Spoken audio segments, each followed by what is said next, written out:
Les filles du milliardaire étaient muettes, jusqu'à ce que la nouvelle femme de ménage fasse quelque chose d'incroyable. La première chose que tout le monde remarquait en passant les grilles en fer forgé était le silence. Un silence qui n'était pas seulement l'absence de son, mais quelque chose de vivant, qui se répandait dans les couloirs comme un brouillard un matin d'hiver. Le manoir de Bois-Épine se dressait au sommet de la colline qui dominait la petite ville de Belle-Rivière. De loin, ses tours et ses immenses fenêtres semblaient tout observer avec méfiance. Ceux qui passèrent par là accélérèrent le pas, en regardant de l'autre côté. C'était comme si l'air même autour de l'endroit murmurait « Partez ». Harrison Thornwood ne se souciait pas de ce que les autres pensaient. En fait, il ne pensait presque jamais aux autres. Pas depuis ce jour, 3 ans plus tôt, où Éléonore était partie pour toujours. La voiture noire et le cercueil blanc, les regards de pitié, les mains tendues qu'il ne voulait pas toucher, et les 2 petites filles d'à peine 4 ans, identiques comme des gouttes de pluie, se tenant la main, les yeux fixés sur le sol. Chloé et Emma, ses filles, ses petites et silencieuses filles. « Monsieur Thornwood, le dîner est servi », annonça Marthe, la gouvernante, arrêtée à la porte du bureau où Harrison passait la plupart de son temps. Il leva les yeux des papiers qu'il faisait semblant de lire. « Les filles, elles sont déjà à table, monsieur. » Harrison ajusta sa cravate qui n'en avait pas besoin et traversa le couloir. Ses pas résonnaient sur le parquet en bois sombre. Les murs, couverts d'anciens portraits de famille, semblaient l'observer avec désapprobation. Ou peut-être n'était-ce que son imagination.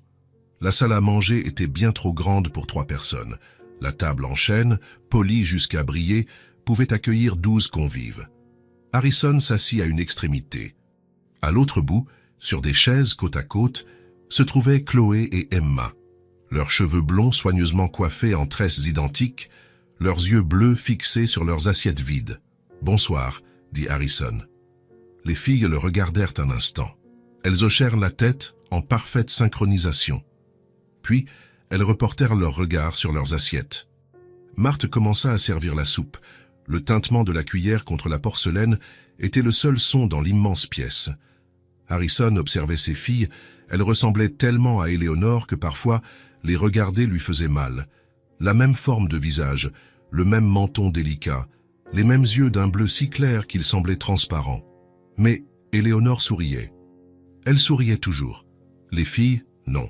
Les filles ne parlaient pas. Elles n'avaient jamais prononcé un seul mot. Les médecins avaient assuré qu'elles n'avaient aucun problème. Leur corde vocale était parfaite, leur oui aussi. C'est émotionnel, expliquait un spécialiste après l'autre. Le traumatisme de la perte de leur mère, à un âge si impressionnable. Le cerveau trouve des moyens de se protéger. Harrison avait tout essayé, des thérapeutes, des orthophonistes, même un médecin en Suisse qui garantissait des miracles. Rien n'avait fonctionné.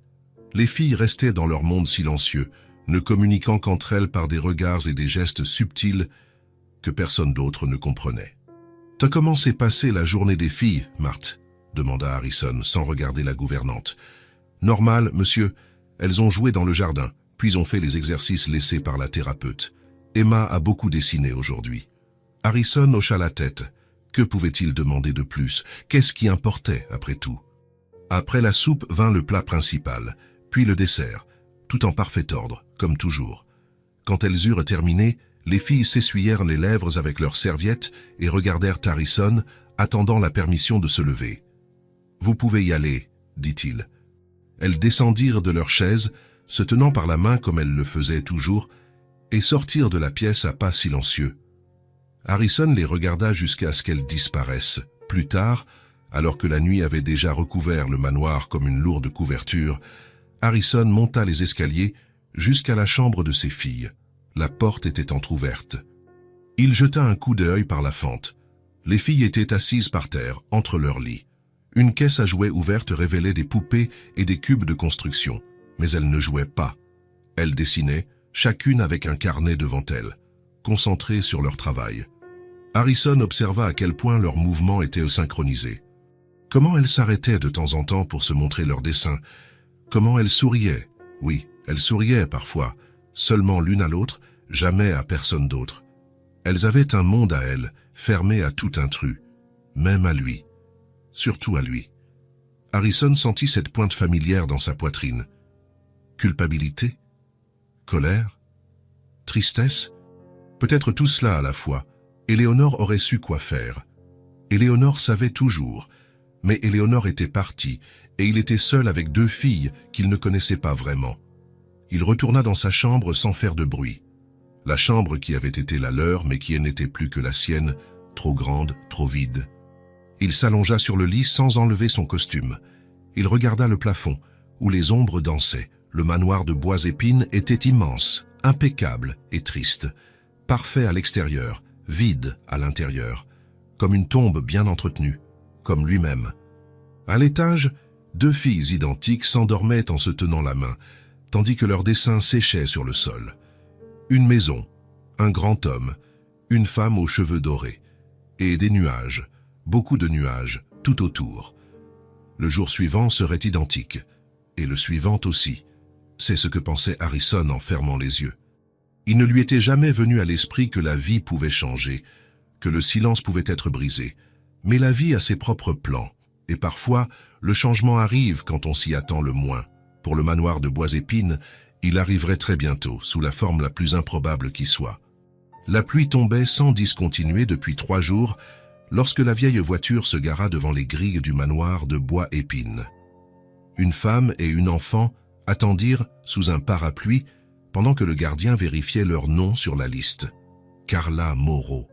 L'homme vérifia la carte d'identité. « Vous êtes la nouvelle femme de ménage ?»« Oui, monsieur. » Carla serra la main de sa fille. « Voici Maya, ma fille. On m'a dit que je pouvais l'amener pendant que je travaille. » Le gardien regarda la fillette de 5 ans qui le fixait avec des yeux curieux. Il n'y avait pas souvent d'enfants au manoir, à part les fils de M. Thornwood, bien sûr, mais les ordres étaient clairs. Très bien, vous pouvez entrer. Le chemin jusqu'au manoir était long. Maya sautait dans les flaques d'eau, ignorant les protestations de sa mère. Le ciel gris contrastait avec la robe jaune de la fillette, la seule tache de couleur vive dans ce paysage. Maya, tiens-toi bien. C'est mon nouveau travail. Je ne veux pas de problème.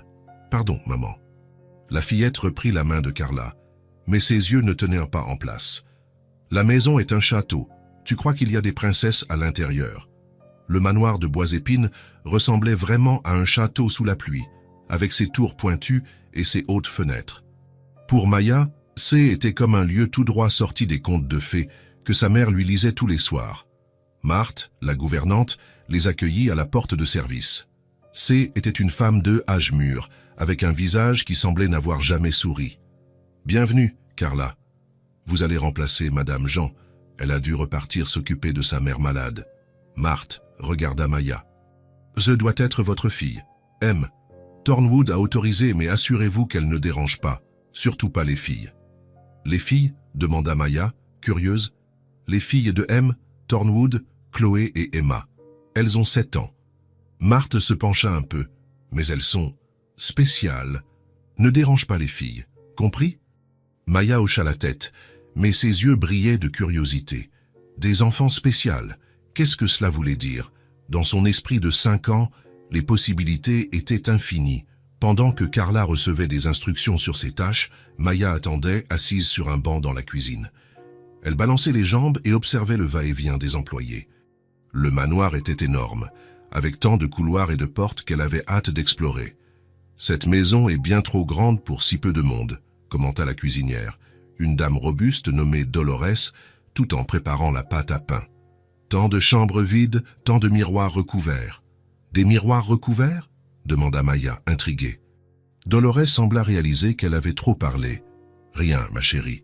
Juste des histoires d'adultes. » Après lui avoir montré la chambre où elle logerait, un espace simple mais confortable dans la zone des employés, Marthe emmena Carla visiter le reste de la maison.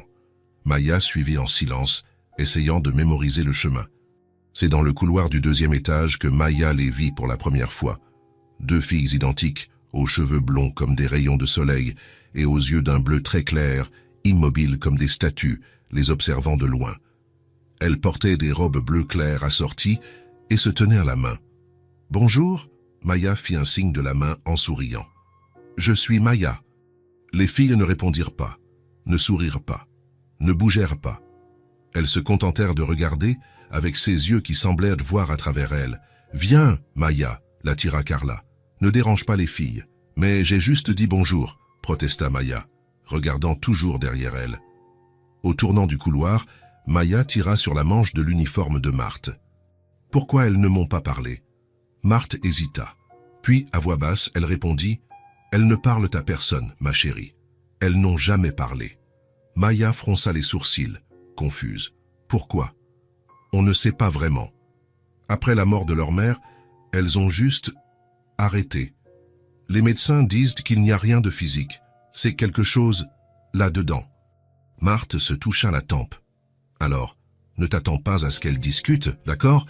Il vaut mieux ne même pas essayer. » Mais pour Maya, « n'essaie pas » signifiait « essaie encore plus fort ». Elle se mordit la lèvre, pensive. Des filles qui ne parlaient pas? C'était très triste. Tout le monde devrait pouvoir parler, chanter, rire. Pendant le déjeuner, Maya n'arrêtait pas de penser aux filles silencieuses.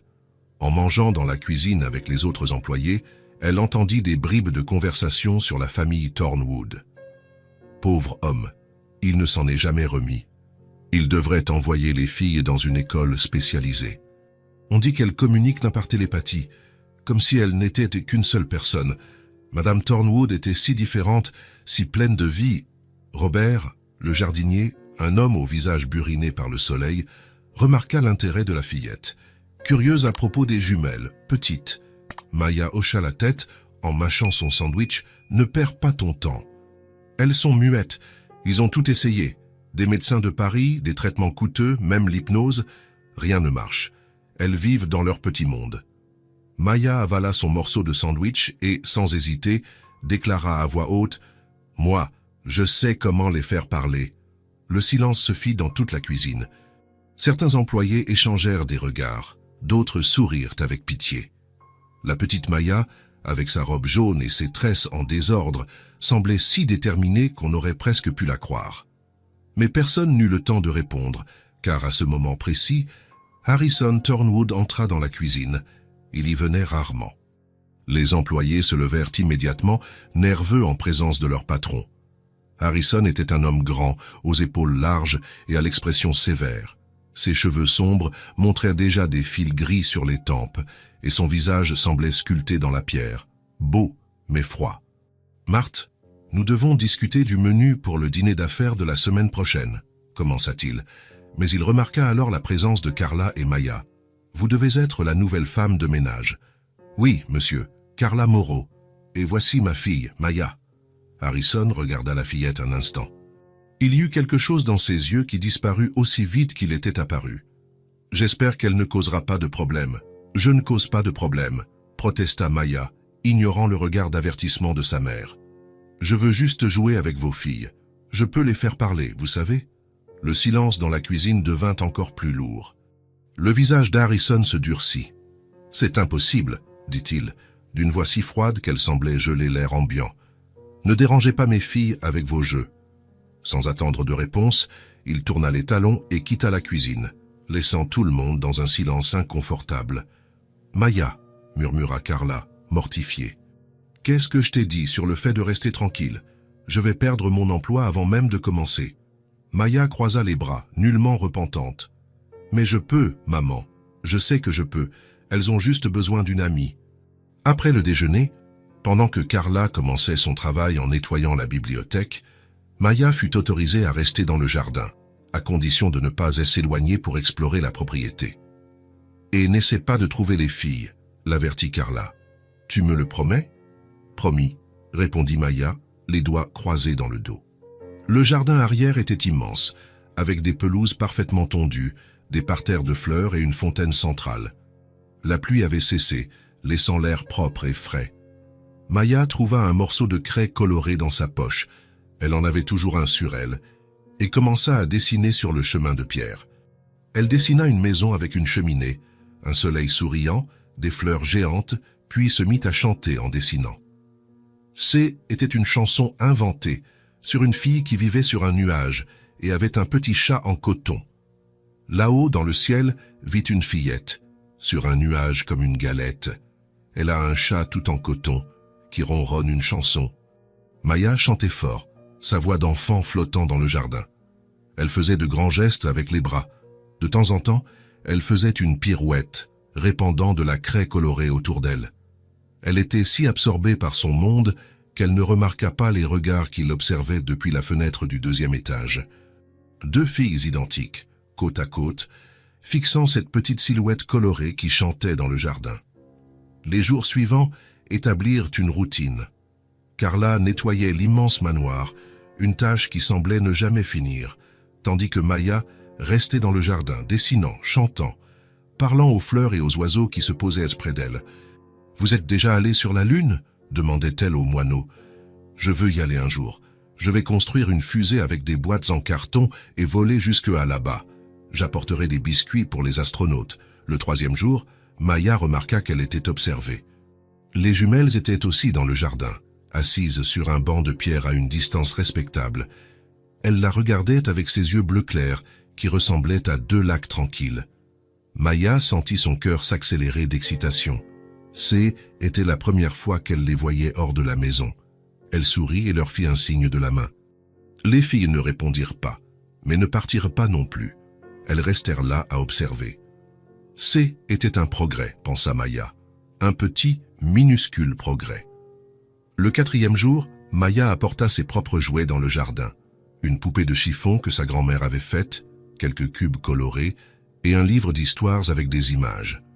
Elle savait que les jumelles viendraient, et elles vinrent, cette fois, en s'asseyant un peu plus près que la veille. « Elle, c'est Rosita », expliqua-t-elle à voix haute, sachant que les jumelles pouvaient l'entendre. « C'est une exploratrice.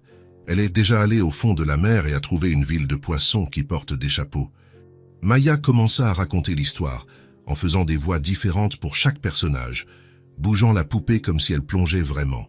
De temps en temps, elle regardait les jumelles. Elles restaient silencieuses, mais leurs yeux suivaient chaque mouvement. Maya était sûre d'y avoir vu une lueur d'intérêt. « Vous voulez voir le livre ?» Et demanda-t-elle en le brandissant. « Il y a de très belles images. » Les jumelles ne s'approchèrent pas, mais leurs regards se fixèrent sur le livre coloré. Maya décida de ne pas insister. Elle continua à jouer, parler, chanter, comme si elle était parfaitement contente seule, mais en laissant toujours un espace pour qu'elle puisse se joindre à elle. Le 5e jour, il plut de nouveau, et Maya resta sur la terrasse couverte. Elle dessina avec de la craie colorée sur le sol, créant un monde fantastique avec des dragons amicaux, des châteaux dans les nuages et des princesses courageuses. Elle parlait en dessinant, décrivant chaque élément avec enthousiasme. Et lui, c'est Sir Crapaud, le crapaud géant. Il n'est pas méchant, il est juste un peu perdu. Il pense que le prince est une mouche géante. Quand la princesse lui expliquera qu'il n'est pas à manger, Sir Crapaud s'excusera. Les jumelles apparurent comme d'habitude, cette fois à la porte de la terrasse. Maya leur sourit. « Vous voulez dessiner aussi ? J'ai plein de craie. » À sa grande surprise, Maya avait appris à les différencier grâce à un petit grain de beauté que Chloé avait près de l'œil droit, fit un pas en avant. Dans sa main, elle tenait un dinosaure en peluche vert. Maya contint son excitation. Elle agit comme si était la chose la plus normale du monde. « C'est ton dinosaure. Il est super cool. Tu veux le dessiner dans mon monde magique ?» Chloé ne répondit pas, mais s'approcha un peu plus. Après un moment d'hésitation, elle s'assit à une distance respectable de Maya et posa le dinosaure sur le sol entre elles. Emma resta à la porte, observant, les yeux un peu plus écarquillés que d'habitude. Maya continua de dessiner et de parler, incluant maintenant le dinosaure dans son histoire. Et puis le dragon bleu rencontra le dinosaure vert, qui était le gardien de la forêt enchantée. Ils devinrent les meilleurs amis du monde et voyagèrent ensemble pour sauver les licornes. Le 6e jour, les 2 jumelles s'approchèrent. Maya était en train de construire une ville avec des cubes quand elles arrivèrent, chacune tenant un jouet, Chloé avec son dinosaure, Emma avec une licorne blanche. « Salut !» sourit Maya. « Vous voulez jouer à construire une ville pour les animaux ?» Encore une fois, aucune réponse verbale, mais à sa grande joie, les 2 s'assirent près d'elle. Emma, un peu plus prudente que sa sœur, resta un peu plus en retrait. Maya continua de parler, incluant leurs jouets dans le jeu. Ça peut être la maison du roi vert. Et ici, sur la colline, c'est le château de la licorne magique, qui garde tous les rêves des enfants. Peu à peu, Chloé commença à déplacer son dinosaure, comme si elle participait silencieusement à l'histoire. Elle le poussa près d'un des cubes que Maya avait identifié comme la boulangerie. Emma se contentait d'observer, mais ses yeux avaient maintenant une lueur différente. Quand Carla vint chercher Maya à la fin de la journée, elle fut surprise de voir les trois filles assises ensemble. Les jumelles se levèrent immédiatement et coururent à l'intérieur de la maison en voyant un adulte approcher. « Maya, tu jouais avec les filles Thornwood ?» demanda Carla, stupéfaite. « Oui, elles sont gentilles, mais très silencieuses. Le dinosaure de Chloé a visité la boulangerie aujourd'hui. Est-ce que Thornwood le sait ?» Maya haussa les épaules. « Je ne sais pas, elles sont juste venues jouer avec moi. » Le 7e jour, Maya apporta du papier et des crayons de couleur. Elle les étala sur le sol de la terrasse et commença à dessiner. Il ne fallut pas longtemps pour que les jumelles apparaissent, aujourd'hui un peu plus vite que les jours précédents. « On dessine », proposa Maya, en poussant quelques feuilles dans leur direction. « Aujourd'hui, je vais dessiner une fusée pour aller dans les étoiles. Qu'est-ce que vous allez dessiner ?» À sa grande surprise, les deux s'assirent et prirent des feuilles et des crayons. Elles commencèrent à dessiner, concentrées. Maya continua de parler, racontant des histoires de voyages spatiaux et d'amitiés intergalactiques, posant des questions auxquelles elle ne s'attendait pas à avoir de réponse. Et puis, quelque chose d'incroyable se produisit. Emma leva son dessin, une maison avec une famille devant, et le montra à Maya. « Ouah, c'est magnifique !» s'exclama Maya. « C'est ta maison? Et ça, c'est vous ?» Emma ne répondit pas avec des mots, mais hocha légèrement la tête. C était la première fois qu'elle répondait directement à une question. Chloé, voyant l'interaction, leva également son dessin, un jardin plein de fleurs colorées, avec des papillons volants et le soleil brillant tout en haut. « Le tien aussi est incroyable, Chloé. Tu dessines les fleurs mieux que moi. On dirait qu'on peut les sentir. » Un sourire, petit, presque imperceptible, apparut sur le visage de Chloé. C était comme voir le soleil se lever sur une terre qui avait été dans l'obscurité pendant des années. De la fenêtre de son bureau, Harrison observait la scène, incrédule. Ses filles, qui ne s'approchèrent de personne d'autre qu'elles-mêmes, étaient assises avec cette fillette inconnue. Elles montraient leurs dessins. Elles répondaient à leur manière. Chloé était en train de sourire. Il ne pouvait pas comprendre. Médecin, thérapeute, spécialiste. Personne n'avait réussi ce que cet enfant semblait accomplir en seulement une semaine. « Ce n'est qu'un jeu », se murmura-t-il. « Ça ne signifie rien. » Mais en observant les trois filles dessiner ensemble, les têtes rapprochées, partageant des crayons et des histoires, même si deux d'entre elles ne parlaient pas, Harrison sentit quelque chose qu'il n'avait pas ressenti depuis longtemps, une étincelle d'espoir. Le silence qui avait dominé le manoir depuis si longtemps commençait, très lentement, à changer de forme.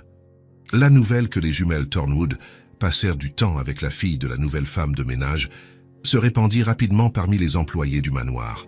Certains trouvaient cela amusant, la persévérance enfantine de Maya contre le silence des filles. D'autres ressentaient une lueur d'espoir. Marthe, la gouvernante, observait avec une curiosité prudente, sans rien dire à M. Thornwood. En un peu plus de 2 semaines, les jeux dans le jardin étaient devenus partie intégrante de la routine de la maison. Les jumelles apparaissaient désormais ponctuellement après le déjeuner, comme si elles avaient un rendez-vous important. Elles ne restaient plus seulement assises à observer. Elles participaient, à leur manière silencieuse, aux histoires et aux jeux que Maya inventait. Par un après-midi ensoleillé, Maya apporta quelque chose de nouveau sur la terrasse. Un jeu de mime que sa mère avait improvisé avec des cartes faites de vieux cartons. Chaque carte avait un dessin simple. Un chien, une fleur, un nuage, une balle. « Voilà comment on joue », expliqua Maya, s'asseyant en face des jumelles. On prend une carte, on regarde le dessin sans le montrer aux autres, et on fait des gestes pour que les autres devinent ce que c'est. On n'a pas le droit de parler. Elle sourit en disant la dernière partie, comme si C était un avantage pour Chloé et Emma. Elle prit la première carte, la regarda discrètement et commença à faire des gestes. Elle plaça ses mains sur les côtés de sa tête, comme de longues oreilles, et fit de petits sauts. Emma fronça les sourcils, concentrée. Chloé pencha la tête sur le côté. Aucune des deux ne réagit immédiatement. « C'est un lapin », révéla Maya après quelques secondes, en montrant la carte. « Vous voulez essayer ?»« C'est facile. » Maya tendit le tas de cartes à Emma. qui était la plus proche. La fillette blonde hésita, ses yeux bleus clairs allant de Maya aux cartes et de retour à Maya. « C'est bon », encouragea Maya. « Tu veux ça ?» Elle rapprocha un peu plus les cartes d'Emma avec un geste d'offrande. C'était la première fois que Maya tentait consciemment une communication sans parole. Quelque chose changea dans le regard d'Emma. Elle tendit sa petite main et prit le tas de cartes en tirant une du dessus et en la regardant attentivement. Maya attendit, retenant presque sa respiration. Chloé observait sa sœur, immobile. Après un moment, Emma se leva. Elle resta immobile une seconde, puis commença à bouger les bras sur les côtés, lentement, comme si c'était des ailes. « Un oiseau !» s'exclama Maya, en applaudissant d'excitation. « Tu fais un oiseau, n'est-ce pas ?» Emma hocha la tête, un petit sourire apparaissant sur son visage. Elle montra la carte dessus, il y avait le dessin d'un oiseau bleu. Maya applaudit avec enthousiasme. « Tu es très douée pour ça. Maintenant, c'est au tour de Chloé. » Chloé, toujours un peu plus audacieuse que sa sœur, n'hésita pas autant. Elle prit une carte et, après l'avoir observée, commença à faire semblant de manger quelque chose de long. « Une banane ?» devina immédiatement Maya. « Très bien, Chloé. » Le jeu se poursuivit pendant près d'1 heure. Les jumelles se relayaient, de plus en plus à l'aise avec les gestes. Maya réalisa que, pour elle, le mime N était pas seulement un jeu. C était comme si une porte S était ouverte. Pour la première fois, elles avaient un moyen de communiquer avec quelqu'un d'autre qu'elles-mêmes. Les jours suivants, Maya commença à incorporer plus de gestes dans leurs interactions. Elle montrait des choses du doigt, faisait des expressions exagérées, utilisait ses mains pour décrire des formes et des tailles. Et, à sa grande joie, les jumelles commencèrent à répondre de la même manière. Quand Maya montrait un nouveau dessin, elle le pointait du doigt et disait « Regarde ce dessin, tu aimes ?» Et maintenant, les filles hochaient ou secouaient la tête. Quand elle offrait un crayon de couleur, elle demandait « Tu veux ça ?» Et elles tendèrent la main ou refusaient d'un geste subtil. Un jour, alors qu'elle construisait un château de cubes, Maya suggéra « On le fait ensemble. Tu mets un cube, puis j'en mets un autre. » Pour le montrer, elle posa un cube rouge sur le sol, puis désigna Chloé. La fillette prit un cube bleu et le plaça à côté du rouge. Maya sourit et en posa un autre. Ensuite, Emma se joignit à elle, et bientôt elles construisaient toutes les trois en parfaite synchronie, sans avoir besoin d'instructions verbales. Un après-midi, alors qu'elles coloriaient ensemble, Maya vit que le crayon jaune d'Emma S était cassé. Sans rien dire, Maya sortit un taille-crayon de sa poche et tendit la main à Emma avec une expression interrogative. Emma lui donna le crayon cassé. Maya le tailla et le lui rendit en souriant. Emma hocha la tête en signe de remerciement. Cela semblait si simple, mais pour la petite Maya, ce fut une révélation. Elle pouvait communiquer. Elle pouvait se comprendre, même sans mots. Les jumelles avaient un monde de silence, mais ce monde avait maintenant des ponts. Carla remarqua le changement chez sa fille. Maya parlait moins pendant les jeux, utilisait plus ses mains, prêtait plus attention aux expressions faciales. C était comme si elle avait appris une nouvelle langue. « Les filles te comprennent quand tu fais des gestes ?» demanda Carla un soir, en aidant Maya à se préparer pour dormir. « Oui, et elles me répondent aussi. » Chloé sourit beaucoup maintenant, et Emma me tient la main parfois. « Et elles ne parlent toujours pas ?» Maya haussa les épaules. « Je crois qu'elles n'ont pas besoin de parler, elles communiquent d'une manière différente. » Carla regarda sa fille avec un mélange de fierté et d'étonnement. Comment une enfant de 5 ans pouvait-elle comprendre quelque chose que les adultes n'arrivaient pas à saisir? Un jour, alors qu'elle jouait au restaurant avec des assiettes en plastique et de la nourriture imaginaire, Maya servit de la soupe aux jumelles. « C'est chaud, attention !» prévint-elle, en soufflant théâtralement sur la soupe imaginaire. À sa grande surprise, Chloé imita le geste en soufflant sur sa propre soupe. Emma fit de même. Ensuite, les deux firent de semblant de boire avec des gestes identiques. Puis Chloé fit quelque chose d'inattendu.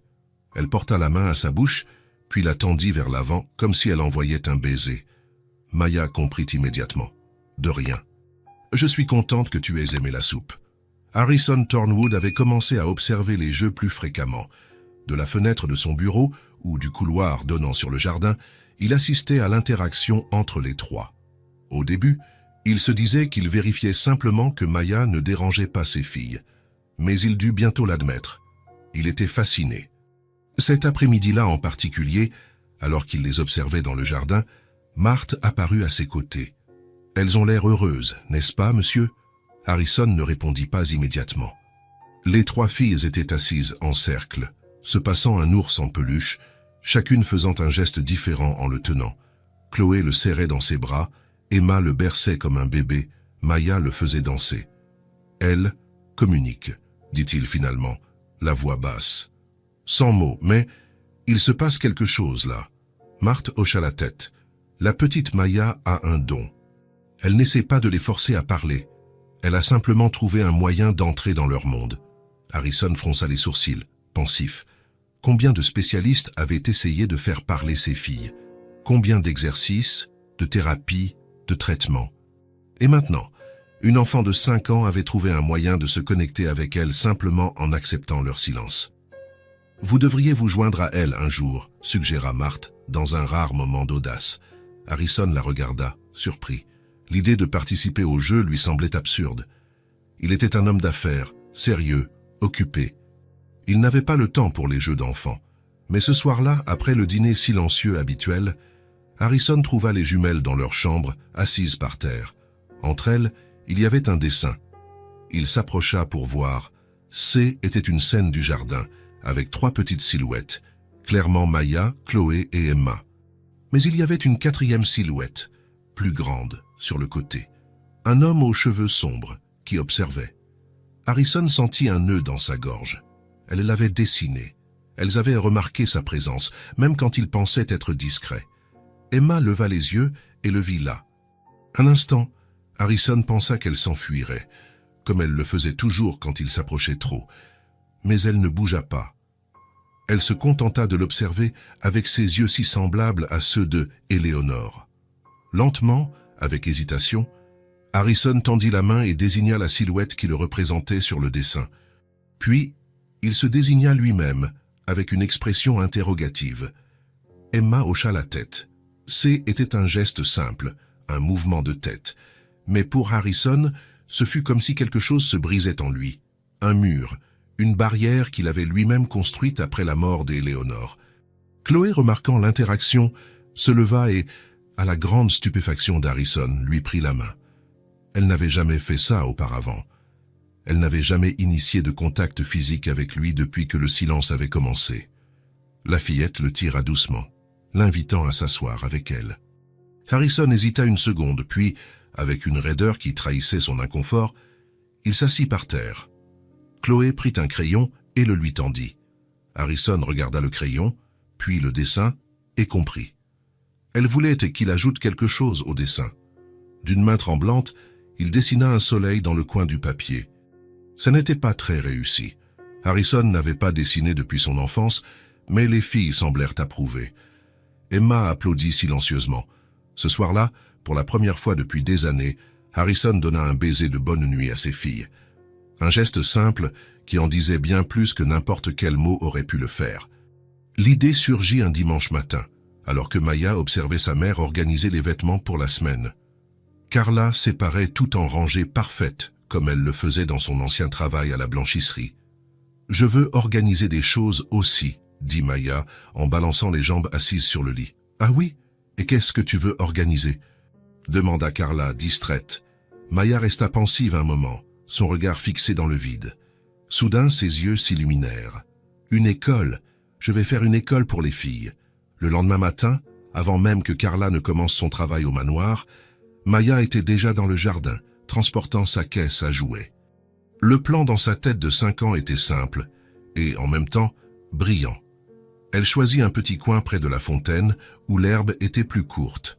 Là, elle commença à organiser un cercle des élèves, 3 poupées de chiffon, 2 ours en peluche déjà usés par le temps et 5 pierres lisses qu'elle avait ramassées sur le chemin de gravier. « Vous êtes les élèves », expliqua-t-elle aux objets inanimés. « Et je suis la maîtresse. » Maya plaça une plus petite pierre devant le cercle. Et ça, c'est le tableau. Avec une brindille, elle dessina dans la terre ce qu'elle imaginait être l'alphabet.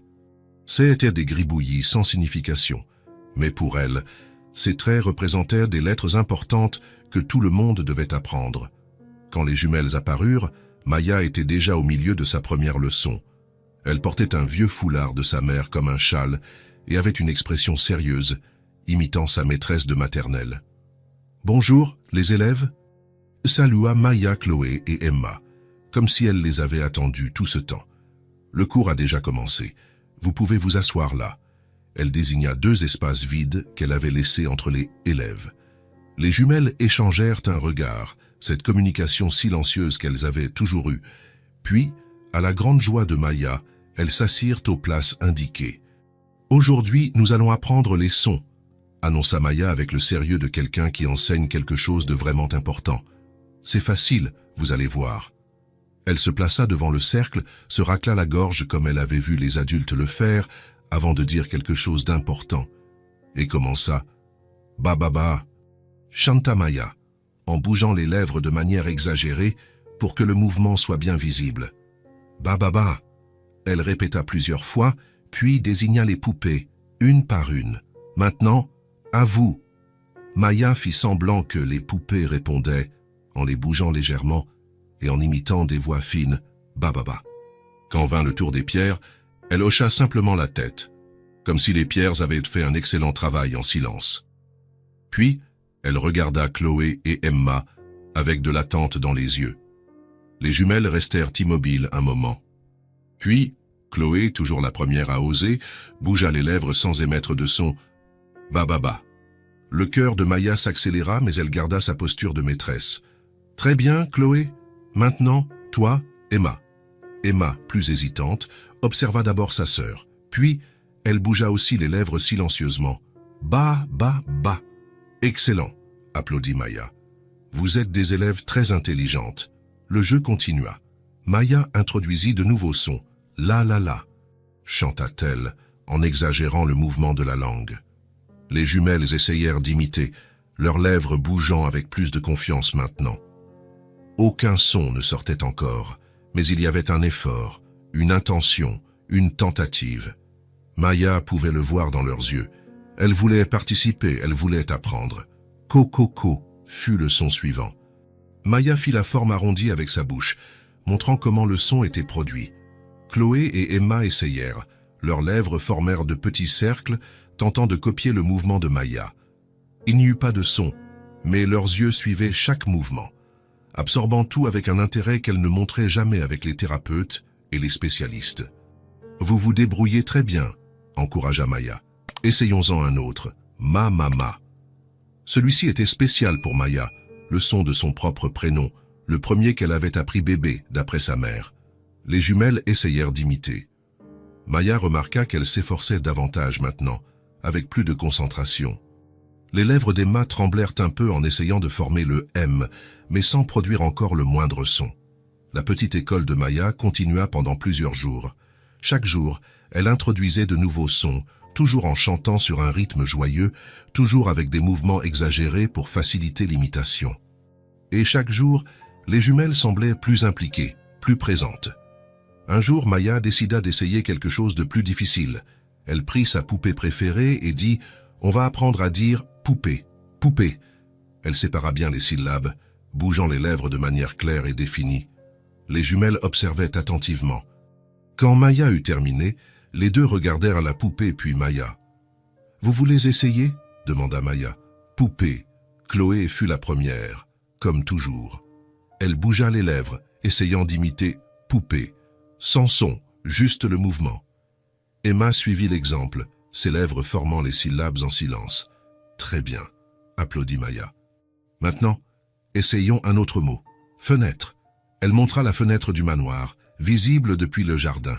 De nouveau, les jumelles bougèrent les lèvres, en silence complet, mais avec une concentration qui montrait leur intérêt. Un matin, Maya apporta des cartes avec des dessins simples, une balle, une maison, un chat. Sous chaque dessin, elle avait écrit d'une écriture tremblante les mots correspondants. « On va apprendre des mots aujourd'hui », annonça-t-elle en montrant la première carte. « Ceci est une balle-le ». Elle prononça le mot lentement, le divisant en syllabes, comme elle l'avait vu à la télévision dans une émission pour enfants. Les jumelles observèrent maintenant avec une attention totale.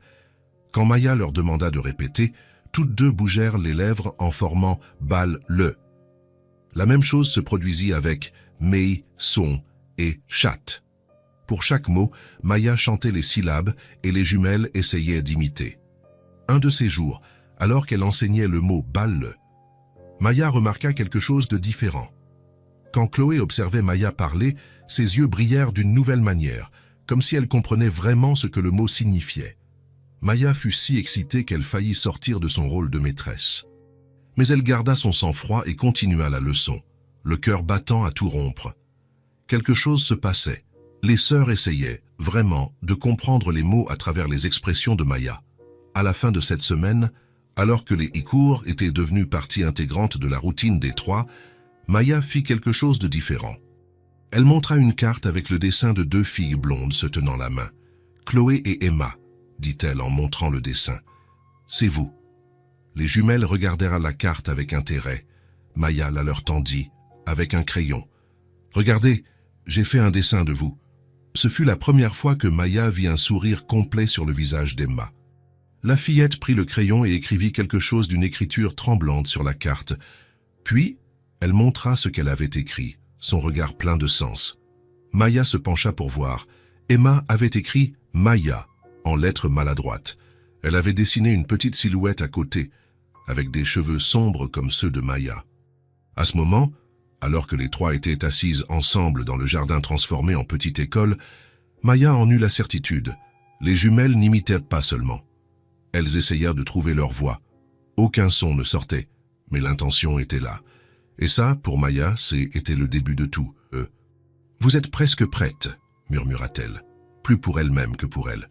Vraiment, vraiment presque. Harrison Thornwood n'était pas un homme de changement. Depuis la mort de Éléonore, sa vie suivait un schéma rigide, presque mécanique. Réveil à 6 heures, café à 6h30, travail au bureau jusqu'au déjeuner, réunion l'après-midi. Dîner à 19h, toujours silencieux, avec ses filles qui ne parlèrent jamais. Puis, encore du travail jusqu'à tard dans la nuit. Les émotions étaient un luxe qu'il ne se permettait pas. Elles étaient dangereuses, incontrôlables. Il était plus facile de vivre sans, concentré uniquement sur les affaires et la routine. Mais ces dernières semaines, quelque chose était différent au manoir. Harrison le remarqua d'abord dans les petits détails. Un crayon de couleur oublié dans le couloir, des traces de craie sur la terrasse que les employés n'arrivaient pas à nettoyer complètement, des rires d'enfants qui résonnaient dans le jardin, un son qu'on n'avait pas entendu dans cette maison depuis longtemps. Ce jeudi après-midi, Harrison avait annulé une réunion. Chose rare. Il se dit qu'il devait réviser quelques contrats à la maison, mais la vérité était ailleurs.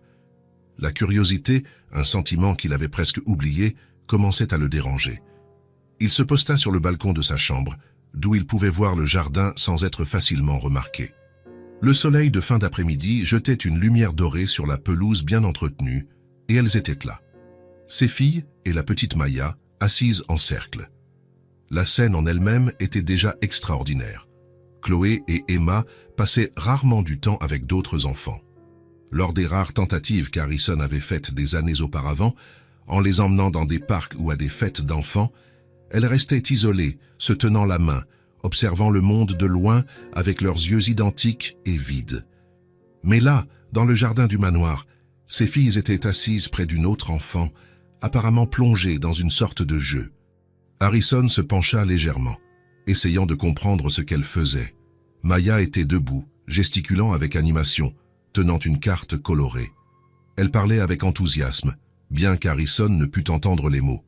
Puis, à sa grande surprise, il vit Chloé sourire, un sourire sincère, qui illumina son petit visage, si semblable à celui de Éléonore. Harrison sentit quelque chose de étrange dans sa poitrine, un serrement, une pression qui n'était pas désagréable, mais déconcertante par sa nouveauté. Depuis combien de temps n'avait-il pas souri ainsi? Des années, il continua d'observer, maintenant complètement absorbé. Maya montra une autre carte, dit quelque chose, et puis Harrison crut à peine ce qu'il voyait. Emma essaya de remuer les lèvres, comme si elle tentait de répéter ce que Maya avait dit. Il n'y avait pas de son, bien sûr. Ces filles, elles, émettaient jamais aucun son. Mais il y avait une tentative, une intention. Il se souvint des innombrables thérapeutes, des spécialistes coûteux, des techniques innovantes. Rien n'avait fonctionné. Et maintenant, cette fillette de 5 ans, fille d'une femme de ménage, réussissait là où des milliers d'euros en traitement avaient échoué. Harrison resta là, immobile, pendant près d'1 heure. Il les vit dessiner ensemble, échanger des cartes, sourire. Il vit Chloé essayer de copier les mouvements des lèvres de Maya à plusieurs reprises. Il vit Emma, toujours plus réservée, observer attentivement et, finalement, essayer aussi. Quand le soleil commença à se coucher, Carla apparut dans le jardin pour chercher Maya. Les jumelles se levèrent immédiatement, comme elles le faisaient toujours lorsqu'un adulte approchait. Mais au lieu de courir à l'intérieur, comme c'était leur habitude, elles reculèrent d'eau simplement de quelques pas et restèrent à observer pendant que Maya rassemblait son matériel. Harrison vit Maya faire un signe de la main joyeux à ses filles, et autre moment surprenant, il vit Emma lui rendre son signe, un petit mouvement timide de la main. Il descendit les escaliers lentement, se sentant étrangement désorienté, comme s'il venait de se réveiller d'un long sommeil. Dans le hall d'entrée, il trouva Carla, qui supervisait Maya rangeant ses crayons et ses papiers dans une boîte colorée. « Madame Moreau », appela-t-il, sa voix sonnant plus rauque qu'il ne l'aurait voulu. Carla se retourna rapidement, surprise. « Monsieur Thornwood ? Puis-je vous parler un instant ?» Il indiqua le bureau voisin. « Bien sûr, monsieur. » Carla ajusta nerveusement son uniforme. « Maya, ma chérie, attends ici. » Dans le bureau, Harrison ne s'assit pas, ni n'offrit de siège à Carla. Il resta debout, les mains dans les poches, essayant de paraître décontracté, tout en formulant la question qui lui trottait dans la tête. « Votre fille a passé beaucoup de temps avec Chloé et Emma. »« Oui, monsieur. » Saint Carla semblait appréhender. « J'espère que ce n'est pas un problème. Maya les aime beaucoup. »« Ce n'est pas un problème, » répondit rapidement Harrison. Puis, après une pause, « En fait, je suis curieux. Que font-elles là-dehors ? » « Elles jouent, monsieur. Maya a inventé une petite école. Elle adore jouer à la maîtresse. Et mes filles participent ? Oui, monsieur, à leur manière. » Harrison se dirigea vers la fenêtre, regardant le jardin maintenant vide, baigné par la lumière orangée de la fin de journée. Il sentit un nœud dans sa gorge qu'il ne pouvait expliquer. « Ont-elles toujours été comme ça ?» demanda-t-il finalement sans se retourner. « Comment ça, monsieur ?»« Interactive, participative. Avec votre fille. » Carla hésita un moment, choisissant ses mots. « Jamais, dit-elle finalement. » Maya dit qu'au début, elle ne faisait qu'observer. Il a fallu des jours avant qu'elle ne s'approche, mais maintenant, c'est différent. Maya a changé quelque chose. Harrison resta silencieux quelques secondes, digérant ses mots. Maya a changé quelque chose. Quelque chose que lui, le père, n'avait pas réussi à faire en 3 ans. « Je vois, dit-il enfin. Merci, Madame Moreau. Vous pouvez disposer. » Quand Carla sortit, Harrison resta immobile, regardant le jardin. Il se souvint de Chloé souriant, d'Emma faisant un signe de la main. De petits gestes qui pour n'importe quel autre enfant seraient de banals, mais qui pour ses filles représentèrent quelque chose de monumental. Ce soir-là, le dîner fut comme d'habitude. Silencieux, les jumelles assises côte à côte, regardant principalement leurs assiettes. Mais Harrison ne pouvait s'empêcher de les observer, cherchant des signes de la joie dont il avait été témoin plus tôt. À un moment, lorsque Marthe servit le dessert, une crème à la vanille, le favori des filles, Harrison vit Chloé regarder Emma et sourire légèrement. Un sourire complice, comme si elle partageait un secret. Et peut-être en partageait-elle un, le secret des après-midi dans le jardin avec Maya, le secret des jeux, des dessins, des tentatives de former des mots avec les lèvres. Harrison sentit, pour la première fois depuis longtemps, quelque chose qu'il avait oublié comment on ressentait, l'espoir. Était un sentiment fragile, presque douloureux dans son intensité. Il ne voulait pas s'y accrocher, craignant la déception, mais il était là, grandissant lentement. Plus tard, lorsqu'il alla voir les filles avant de dormir, un rituel qu'il maintenait, bien qu'il interagisse rarement vraiment avec elles pendant ces moments, il les trouva déjà au lit, mais encore éveillées. Elles le regardèrent quand il entra, et Harrison eut l'étrange sensation qu'elles attendaient quelque chose. « Bonne nuit », dit-il, comme toujours. À sa surprise, les deux hochèrent légèrement la tête, en parfaite synchronisation. Une reconnaissance. Une réponse. Harrison sentit un serrement dans sa poitrine. Ce petit geste, quelque chose qu'elle n'avait jamais fait auparavant, signifiait plus qu'elle ne pouvait l'imaginer. Il sortit de la chambre et ferma doucement la porte, appuyant son front contre le bois froid un instant. « Maya a changé quelque chose », avait dit Carla, et elle avait raison. Pour la première fois en 3 ans, Harrison s'autorisa à imaginer un avenir différent. Un avenir où ses filles pourraient sourire davantage, interagir davantage, peut-être même parler. Il secoua la tête, réprimant cette dernière pensée. Il ne voulait pas aller trop loin. Mais peut-être, juste peut-être, la lumière qu'il avait vue dans les yeux de ses filles cet après-midi-là n'était pas seulement un reflet du soleil couchant. Était peut-être le début de quelque chose de nouveau. L'automne était arrivé, apportant une nouvelle palette de couleurs au jardin du manoir de bois épines. Des feuilles jaunes et orangées couvraient la pelouse, créant un tapis naturel que Maya adorait fouler, les faisant craquer sous ses pieds. Les après-midi étaient plus frais, mais encore assez agréables pour les jeux en plein air. La routine des 3 filles était désormais établie. Tous les jours après le déjeuner, Chloé et Emma apparaissèrent dans le jardin, de moins en moins hésitantes, de plus en plus impatientes de se retrouver. Maya les attendait toujours avec quelque chose de nouveau. Un jeu, une histoire, un dessin à colorier. Ces dernières semaines, Harrison avait changé sa propre routine, sans l'admettre à personne. Il annulait les réunions moins importantes, déléguait des tâches qu'il insistait auparavant à faire personnellement. Tout cela pour pouvoir observer, depuis son balcon ou la fenêtre de son bureau, les interactions de ses filles avec la petite Maya. Cet après-midi-là, le ciel était exceptionnellement bleu, sans aucun nuage en vue. Harrison décida de laisser la porte de son bureau ouverte, afin de mieux entendre ce qui se passait dans le jardin en contrebas. Les bruits des jeux des enfants, principalement la voix enjouée de Maya, flottaient jusqu'à lui, créant une bande-son étrangement réconfortante pour son travail. En bas, Maya avait apporté du papier de couleur et des ciseaux à bout rond. Elle apprenait aux jumelles à faire des papillons en papier, leurs petits doigts pliaient le papier avec soin, marquant les plis sur les couleurs vives. « Comme ça, regarde, on plie ici, puis ici », expliquait Maya, montrant le processus étape par étape. Et quand on ouvre, ça ressemble à un papillon. Chloé et Emma observaient avec une attention totale, leurs yeux clairs suivant chaque mouvement. Quand Maya ouvrit son papier, révélant un papillon bleu, les jumelles sourirent à l'unisson. « Maintenant, à vous », encouragea Maya, en tendant des feuilles colorées à chacune.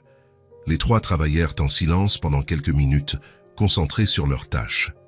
Maya, toujours bavarde, se mit alors à fredonner doucement tout en pliant un autre morceau de papier. Était une comptine que sa grand-mère lui avait apprise. Vol, vol, vol, papillon. Sa voix était douce et claire, flottant dans l'air de l'après-midi comme les papillons qu'elle créait. Au-dessus de ma maison. Maya continua la chanson, balançant la tête en rythme. À sa grande surprise et à son grand plaisir, elle vit que Chloé et Emma avaient arrêté de plier le papier et la regardaient maintenant avec fascination. Leurs yeux brillaient d'une manière différente. Encouragée par leur attention, Maya continua à chanter, maintenant avec plus d'enthousiasme, faisant voler son papillon en papier pendant qu'elle chantait « Vol, vol, vol, papillon, au-dessus de mon village, vol, vol, vol, papillon, au-dessus de ma maison. » Quand elle termina la chanson, quelque chose d'incroyable se produisit. Les jumelles se mirent à applaudir. Ce N n'était pas un applaudissement ordinaire, mais un geste enthousiaste, presque pressant, comme si elles en redemandaient. « Ça vous a plu ?» demanda Maya, bien que la réponse fût évidente. Les deux hochèrent vigoureusement la tête, leurs yeux implorant une suite. Maya chanta la chanson une fois de plus, et cette fois, elle remarqua que les jumelles bougeaient légèrement les lèvres, comme si elles essayaient de suivre silencieusement. Était la première fois qu'elle les voyait faire ça, essayer de répéter des mots, même sans son. Sentant que quelque chose d'important se produisait, Maya prit le papillon en papier qu'elle avait fait et le tint devant elle. On essaie de dire son nom, c'est pas P-L-L-O-N. Elle prononça chaque syllabe clairement, en montrant différentes parties du papillon en papier pendant qu'elle parlait. Les jumelles observèrent, totalement absorbées. Maya répéta « Pa. Pa. On. » Puis, Maya regarda directement Chloé, l'encourageant du regard. « Allez, essaie. Pa. » Il y eut un moment de silence absolu dans le jardin. Même les oiseaux semblaient avoir cessé de chanter. Chloé ouvrit la bouche, hésita, et puis « Pa ». Le son était presque inaudible, un murmure infime, mais « C » était un son réel. La première syllabe que Chloé avait prononcée en 3 ans. Maya se figea une seconde, croyant à peine ce qu'elle venait d'entendre. Son cœur s'accéléra tellement qu'il semblait vouloir sortir de sa poitrine. Mais elle savait qu'elle ne devait pas montrer trop de choc ou de surprise. Cela pourrait effrayer Chloé. Au lieu de cela, elle sourit et hocha la tête, comme si C était la chose la plus naturelle du monde. C'est ça, pas, très bien. Et après, il y a Pi. La voix d'Emma S. éleva, aussi basse que celle de sa sœur, mais parfaitement audible dans le silence du jardin. Maya sentit les larmes lui monter aux yeux, mais elle cligna rapidement des yeux pour les chasser. « Parfait, Emma, pas, Pi !»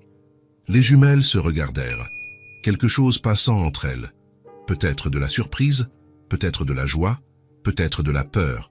Puis, ensemble, elles essayèrent de nouveau. « Pas, Pi !» Encouragée par ce succès, Maya prit un autre papier sur lequel elle avait dessiné une petite maison. Et où est le papillon? Au-dessus de la maille, son. Les filles observèrent ce dessin. Après un moment, Chloé murmura « Mais… » Emma compléta « Son !» Maya ne put contenir sa joie. Elle applaudit et fit des petits sauts. « Vous avez réussi. Vous avez parlé. » Dans son bureau, Harrison avait complètement cessé de travailler. Ses oreilles avaient capté quelque chose de différent venant du jardin. Ce « N » n'était pas seulement la voix de Maya. Il y avait d'autres sons, faibles, hésitants, mais définitivement là. Des sons qui ne devraient pas exister. Il se leva de sa chaise si brusquement qu'il la renversa presque. Il se dirigea rapidement vers la fenêtre, essayant de mieux voir ce qui se passait en bas.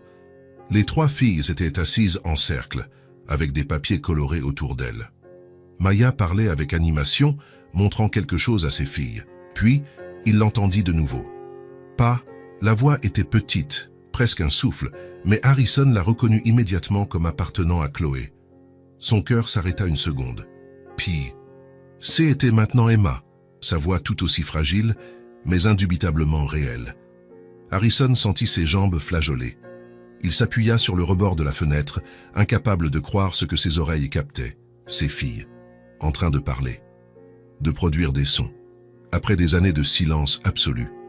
Il ferma les yeux un instant, essayant de contrôler les émotions qui menaçaient de le submerger. Il se souvint de tous les spécialistes qui étaient passés par le manoir, de tous les traitements que les filles avaient subis. Il se souvint du dernier neurologue, un homme renommé de Vienne qui avait dit avec regret « Le blocage est profond, M. Thornwood. Peut-être devrions-nous envisager la possibilité qu'elle ne reparle jamais. » Et maintenant, ces filles étaient là, essayant de prononcer des syllabes à cause d'une simple comptine et d'une fillette de 5 ans. Sans réfléchir, il quitta son bureau et descendit les escaliers presque en courant. Marthe, qui traversait le hall avec un plateau, le regarda surprise. « M. Thornwood. Tout va bien. » Harrison ne répondit pas. Il n'aurait pas pu expliquer ce qu'il ressentait à ce moment-là. Il continua son chemin, sortant dans le jardin, marchant rapidement sur la pelouse jusqu'à l'endroit où les filles jouaient. Maya fut la première à le remarquer. Elle leva les yeux et sourit. « Bonjour, M.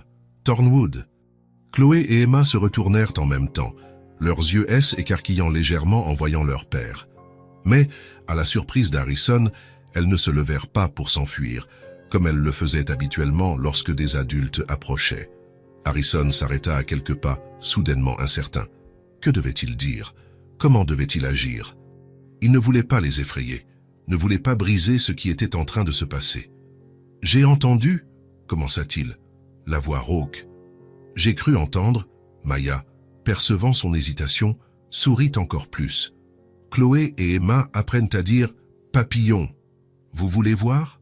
Avant qu'Harrison ne puisse répondre, Maya leva son papillon en papier et regarda Chloé. P.A. Il y eut un moment de silence tendu. Harrison retint sa respiration. Puis, Chloé regarda son père, comme pour demander la permission, et murmura « Pas ». Le son frappa Harrison comme une vague physique. Il en sentit l'impact dans sa poitrine, dans sa gorge, derrière ses yeux. C était la voix de sa fille. La voix qu'il n'avait pas entendue depuis 3 longues années. Puis, comme pour ne pas être en reste, Emma regarda aussi son père et produisit son propre son. Pi. Harrison resta complètement immobile. Ce N était pas seulement un son, C était le début de la parole. Ses filles essayaient de parler. Après tant de spécialistes, tant de traitements, tant de tentatives frustrées, elle parlait pour cette fillette de 5 ans et ses papiers colorés. Il s'agenouilla lentement pour se mettre à la hauteur des enfants. « Vous êtes en train de… » Les mots lui manquaient. Que pouvait-il dire? Comment exprimer la tempête d'émotions qui le traversait à ce moment-là? Maya, avec l'innocence et la sagesse que seuls les enfants possèdent, perçut sa difficulté. « Elles apprennent à chanter la chanson du petit papillon », expliqua-t-elle, comme si c'est était la chose la plus naturelle du monde. « Vous voulez apprendre aussi ?» Harrison regarda cette petite fille en robe jaune, si confiante, si intrépide. Il regarda ses filles, qui l'observaient avec un mélange de timidité et d'espoir. Et puis, il prit une décision qui allait tout changer. Sans dire un mot, il s'assit par terre avec elle, pliant maladroitement ses longues jambes. Son costume italien coûteux frôla l'herbe et la terre, mais il ne s'en soucia pas le moins du monde. Maya afficha un sourire si radieux qu'il semblait illuminer tout le jardin. « Super, on apprend les papillons. P.A.P. l'élan. » Elle lui tendit une feuille de papier rouge. « Vous pouvez faire un papillon aussi, c'est facile. » Harrison tint le papier, se sentant étrangement vulnérable. Il ne se souvenait pas de la dernière fois qu'il avait fait un travail manuel. Peut-être jamais depuis son enfance. « Je ne suis pas sûr de savoir comment, » commença-t-il. « Je vous apprends, » l'interrompit Maya, avec l'assurance de quelqu'un qui maîtrise parfaitement le sujet. D'abord, on plie comme ça, puis comme ça. À sa propre surprise, Harrison suivit les instructions, pliant maladroitement le papier. Ses grandes mains, habituées à signer des contrats et à compter de l'argent, semblaient étranges en accomplissant cette tâche simple. Ses filles observaient, fascinées, tandis que leur père, toujours si sérieux, toujours si distant, essayait de créer un papillon en papier. « Maintenant, on va rechanter la chanson », suggéra Maya, lorsque les 4 papillons colorés furent prêts. « Et on va essayer de dire les mots ensemble. » Elle commença à chanter, sa voix d'enfant claire et confiante. « Vol, vol, vol, papillon, au-dessus de ma maison. » À sa grande surprise, Harrison se retrouva à accompagner la chanson, fredonnant doucement. Il n'avait pas chanté depuis, depuis avant le silence. Depuis l'époque où il berçait ses filles pour les endormir, avec Éléonore à ses côtés. Vol, vol, vol, papillon, au-dessus de mon village. La voix d'Harrison était grave et fausse, mais sincère. Il vit les yeux de ses filles s'écarquiller en entendant leur père chanter. Et puis le miracle se répéta. « Pas », murmura Chloé en essayant de suivre. « Pi », compléta Emma. Harrison sentit quelque chose se briser en lui, une barrière, un mur qu'il avait construit autour de son cœur après la mort d'Éléonore. Il regarda ses filles, si semblables à leur mère, avec ses mêmes yeux clairs, et répéta « Pas, Pi ». Et puis, à sa grande surprise et à sa joie, Chloé s'approcha et lui toucha la main. Un contact léger, hésitant, mais réel. Emma, suivant sa sœur comme elle le faisait toujours, posa sa petite main sur le genou de son père. Le contact fut électrique. Harrison ne se souvenait pas de la dernière fois que ses filles avaient initié un contact physique avec lui. Peut-être jamais, depuis le début du silence. Là, assis sur la pelouse, entouré de feuilles d'automne et de morceaux de papier coloré, avec Maya fredonnant et ses filles le touchant volontairement pour la première fois depuis des années, Harrison Thornwood eut une épiphanie. Une compréhension si profonde et si simple qu'elle lui coupa le souffle. Être père, ce n'était pas donner des choses à ses filles, des jouets chers, des médecins renommés, des traitements expérimentaux. C'est était donner de son temps. C'est était être présent. C'est était s'asseoir par terre et faire des papillons en papier, même si cela salissait son costume coûteux. C'est était chanter des chansons idiotes, même avec sa voix fausse. C était être là, vraiment là, avec elle. Pendant 3 ans après la mort d'Éléonore, il avait été physiquement présent, mais émotionnellement absent. Il avait fourni tout ce que l'argent pouvait acheter, mais avait refusé à ses filles la seule chose dont elles avaient vraiment besoin. Un père vraiment présent. Le silence avait été percé par la musique et l'affection. Et maintenant, alors que ses filles lui souriaient, à lui, pas seulement l'une à l'autre, Harrison se jura qu'il ne les abandonnerait plus jamais émotionnellement. « Pa, pi » répéta-t-il, sentant les syllabes étranges dans sa bouche, mais merveilleusement justes dans son cœur. Mais son... répondirent Chloé et Emma à l'unisson, leur voix petite mais déterminée. Ce N n'était que des syllabes détachées, mais pour Harrison, ces E était la plus belle musique qu'il ait jamais entendue. Les jours qui suivirent furent une période de transformation au manoir de Bois-Épine. Le silence qui dominait les couloirs commença à laisser place à quelque chose de nouveau, l'attente. Les employés commentaient à voix basse les sons provenant du jardin, les petites syllabes que les jumelles commençaient à prononcer. Harrison avait annulé tous ses voyages d'affaires des prochaines semaines. Pour la première fois depuis des années, l'entreprise N n'était pas sa priorité absolue. Il réorganisa son emploi du temps pour pouvoir passer les après-midi à la maison, travaillant généralement dans son bureau avec la porte ouverte, attentif à tout son venant du jardin. Ce jeudi matin-là, le petit déjeuner avait été différent. Au lieu de manger rapidement et de partir pour le bureau, Harrison resta plus longtemps à table, observant ses filles.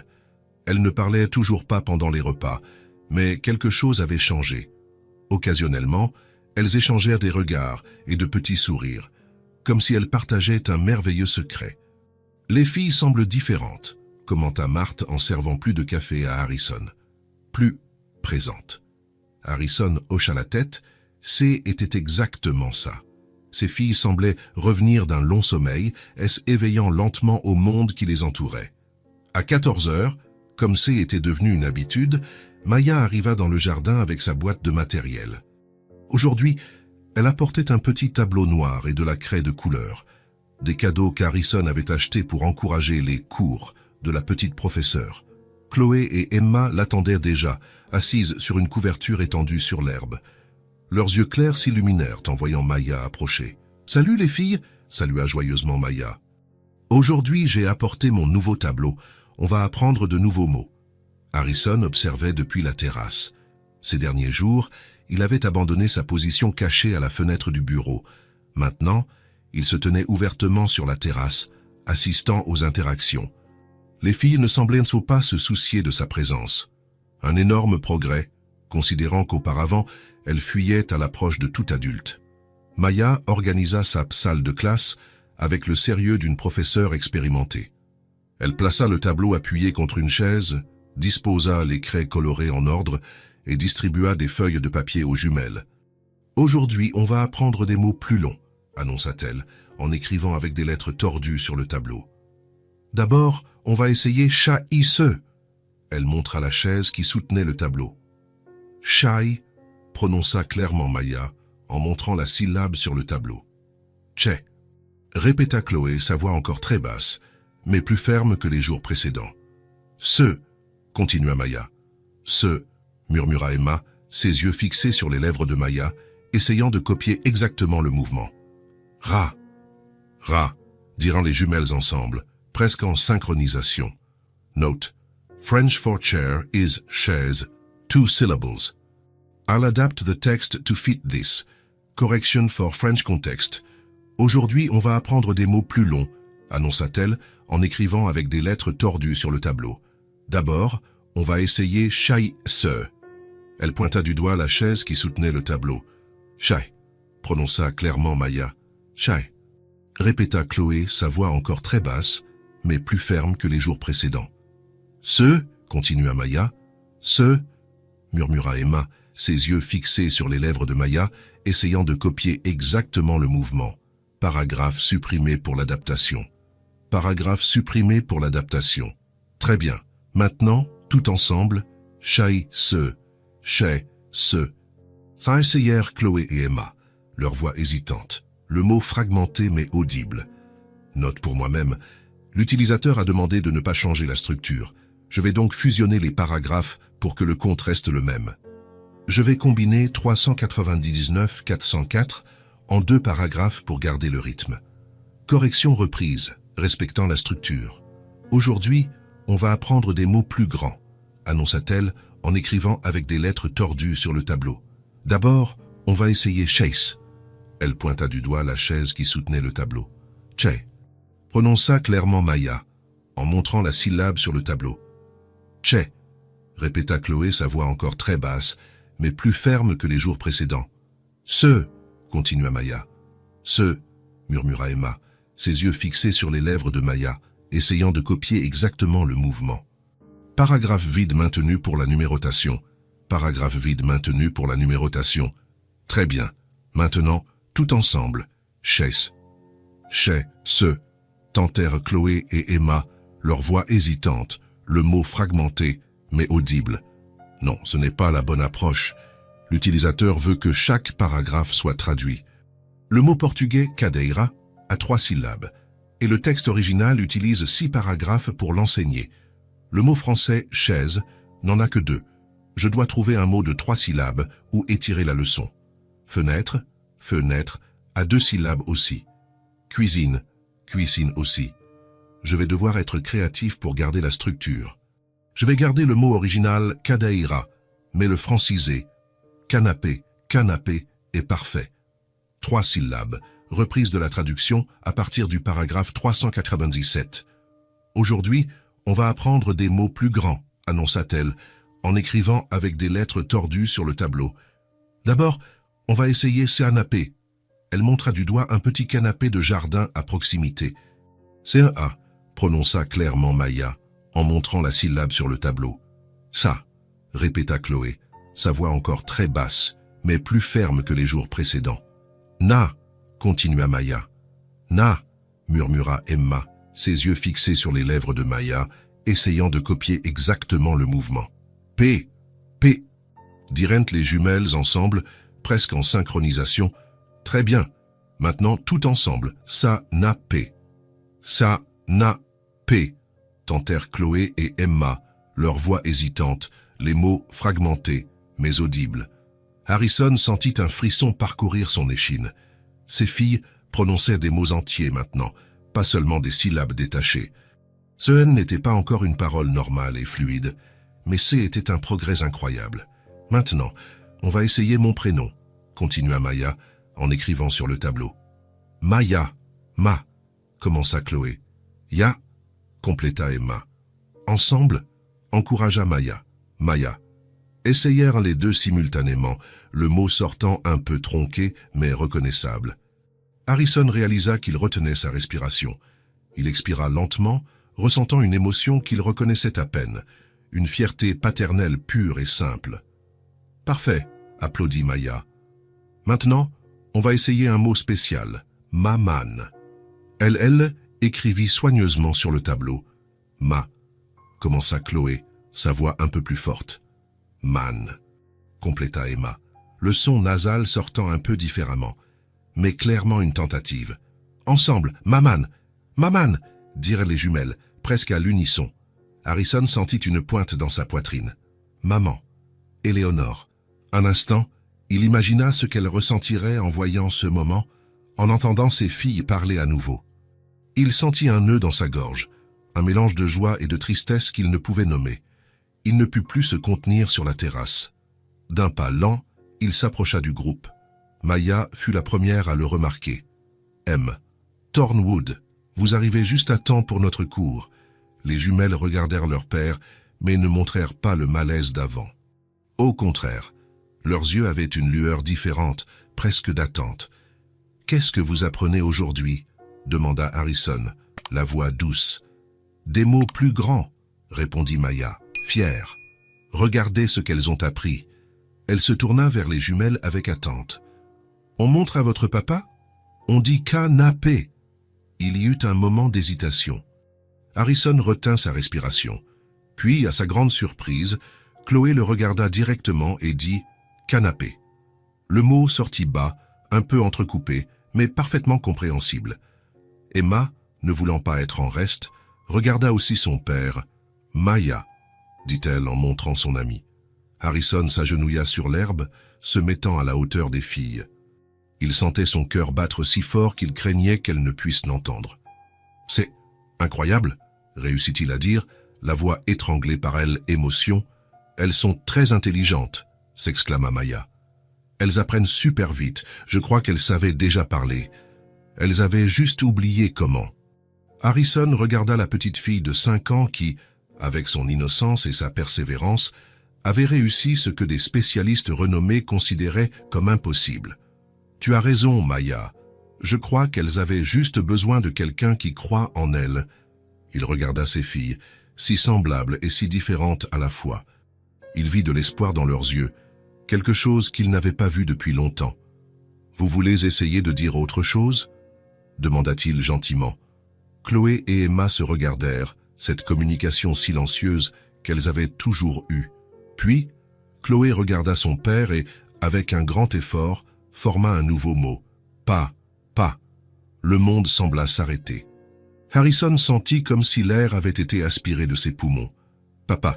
Sa fille l'avait appelé papa. Volontairement, après 3 ans de silence absolu, Emma, comme toujours, suivit sa sœur. « Pas, pas », répéta-t-elle, sa voix aussi basse qu'un soupir. Harrison ne put retenir ses larmes. Elles coulèrent librement sur son visage et il n'essaya même pas de les cacher. Il tendit les bras, dans une invitation silencieuse. À sa surprise et à sa joie, ses filles s'approchèrent et lui permirent de les serrer dans ses bras. Ce fut une étreinte brève, timide, mais réelle. La première vraie étreinte depuis des années. Regardez ce qu'elles ont appris, répéta Maya, en applaudissant avec enthousiasme, complètement inconsciente de la magnitude émotionnelle du moment, mais en étant pourtant son architecte. À cet instant, Harrison prit une décision. L'impossible était devenu quotidien dans cette maison, grâce à une enfant de 5 ans qui ne connaissait pas le mot « impossible ». Il était temps de le reconnaître officiellement. « Nous devons vous emmener chez le médecin », dit-il doucement à ses filles, « pour lui montrer à quel point vous avez progressé. » Les filles ne montrèrent aucune peur, comme elles l'auraient fait quelques semaines plus tôt. Elles hochèrent simplement légèrement la tête. Harrison regarda Mayasme qui continuait de écrire des mots sur le tableau, fredonnant en travaillant. Comment remercier adéquatement quelqu'un qui avait rendu la voix à ses filles? Comment rendre l'appareil pour un miracle? Pour l'instant, il resterait simplement là, assis sur l'herbe, regardant ses filles réapprendre à parler. Le reste pouvait attendre. Pour le moment, rien au monde n'était plus important que d'entendre ces petites voix retrouver leur chemin. La salle d'attente du docteur Fournier était accueillante, avec des murs au ton doux et des tableaux colorés de paysages. Malgré cela, Harrison se sentait tendu. Chloé et Emma étaient assises côte à côte sur un petit canapé, feuilletant des livres illustrés. Elles étaient calmes, ce qui en soi était déjà un changement remarquable. Auparavant, les visites médicales étaient des expériences traumatisantes, avec des pleurs silencieux et de la résistance. Quand le médecin les appela, Harrison prit la main de chacune de ses filles. Étonnamment, elles ne résistèrent pas. Le docteur Fournier était un neurologue renommé, spécialisé dans le mutisme sélectif et les traumatismes infantiles. Il avait suivi les jumelles depuis le début de leur silence, 3 ans auparavant. Lors de la dernière consultation, 6 mois plus tôt, il avait suggéré à Harrison d'envisager la possibilité que les filles ne reparlent jamais. M. Thornwood salua le médecin, clairement surpris par l'appel urgent. « Qu'est-ce qui vous amène aujourd'hui? Est-il arrivé quelque chose aux filles ?»« Oui, » répondit Harrison, incapable de cacher un sourire. « Quelque chose est arrivé. Elles parlent. » Le médecin haussa les sourcils, visiblement sceptique. « Elles parlent, toutes les deux ?»« Montre au docteur, » encouragea Harrison, se tournant vers Chloé. « Peux-tu dire canapé ?» Il y eut un moment de silence. Le médecin attendait, son visage composé d'une expression professionnelle qui ne révélait aucune attente. Puis, à sa grande stupéfaction, Chloé ouvrit la bouche et dit doucement mais clairement « canapé ». Le docteur Fournier écarquilla les yeux. Il se tourna vers Emma qui observait tout avec attention. « Et toi, Emma, peux-tu me dire quelque chose ?» Emma hésita un peu plus, mais ensuite murmura « livre ». Elle montra le livre qu'elle avait feuilleté dans la salle d'attente. Le médecin parut momentanément sans voix. Il se reprit rapidement, cependant, et commença une série de tests et d'évaluations. Il demanda aux filles de répéter d'autres mots, observa leurs mouvements labiaux, testa leur ouïe, examina leurs réflexes. Après près d'une heure d'évaluation, le docteur Fournier s'assit à son bureau, pensif. « C'est vraiment extraordinaire, dit-il finalement. Comment cela a-t-il commencé ?» Harrison expliqua l'histoire de Maya, les jeux, les chansons, la petite école improvisée. Il raconta comment les premières syllabes étaient apparues et comment maintenant, quelques semaines plus tard, elle pouvait déjà dire des mots entiers, bien que de manière hésitante. Le médecin écouta attentivement, prenant des notes occasionnelles. M.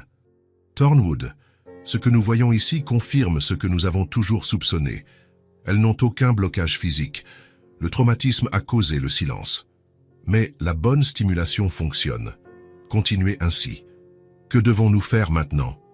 Demanda Harrison, avide de conseils. Je recommande fortement de commencer un traitement avec une orthophoniste spécialisée dans les traumatismes infantiles. J'ai quelques excellentes professionnelles à vous recommander. Mais, insista-t-il en regardant directement Harrison, maintenez cette dynamique avec la petite Maya. Ce qu'elle fait, intuitivement, est exactement ce que de nombreux thérapeutes essaieraient de reproduire en milieu clinique. Il y a quelque chose dans l'interaction entre enfants, surtout dans cette approche ludique et sans pression, qui est incroyablement efficace. Harrison hocha la tête, déterminé. Je ferai tout ce qu'il faudra. La semaine suivante, le docteur Sophie Lambert, l'orthophoniste recommandée par le docteur M. Fournier, commença à visiter le manoir de Bois-Épine 3 fois par semaine. Au lieu d'emmener les filles dans un cabinet, Harrison préféra que les séances aient lieu à la maison, où elle se sentait en sécurité. La première chose que le docteur Lambert suggéra fut d'inclure Maya dans les séances.